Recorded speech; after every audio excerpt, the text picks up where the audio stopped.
All right, legends, welcome back. So right now we're talking about adding images in our Final Cut Pro projects, whether it's a background image or maybe we just want it to be a cool graphic. But in this video, I want to distinguish the difference between a JPEG and a PNG. Now, I have a PNG right here and I have a JPEG right here. Let's look at the difference. So right here, I'm going to drag this above my background right here of the beach and see that. It looks pretty darn good. Yeah, we can scale it. Make sure you're on the transform tool. We can grab it and we can move it around. That's why I said in the last video, it's always better to pull in a bigger image and scale it smaller as opposed to a smaller image you find on Google Images or something and then making it bigger, because that way it's going to look pixelated. It could look pixelated. So that looks pretty good, right? So we've got an image on top of our background image, just like that. But what happens if we pull in a JPEG? So I'm going to delete that and let's go ahead and pull the JPEG in.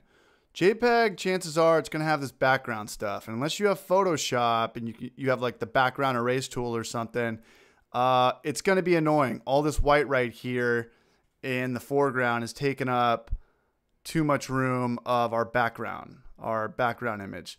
And again, you can use that in Photoshop if you have that. Use the background erase tool. If you don't have it, what I do is when I search images on Google, I just type in whatever image I want and then PNG after. So I'll type in like Freddy's hand, Freddy Krueger glove, PNG. As you can see, it's auto-populated because I recently searched that. Now, just like that. So let's click on images for Freddy Krueger glove.png. And the chances are, this is how you tell. Everything looks white right now, right? It looks like a JPEG. Well, let's click on it. If it's got that grid back there, you see it looks like that checkerboard.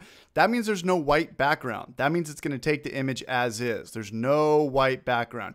So I recommend using PNGs. Let's go ahead and click around again. I'll show you what I'm talking about. And I always look at the background image. Okay, this one I would not use. I would not use because the white would show up as well. So click on it, make sure, see, just like that. That's clearly a PNG. It's got no background. This image is transparent.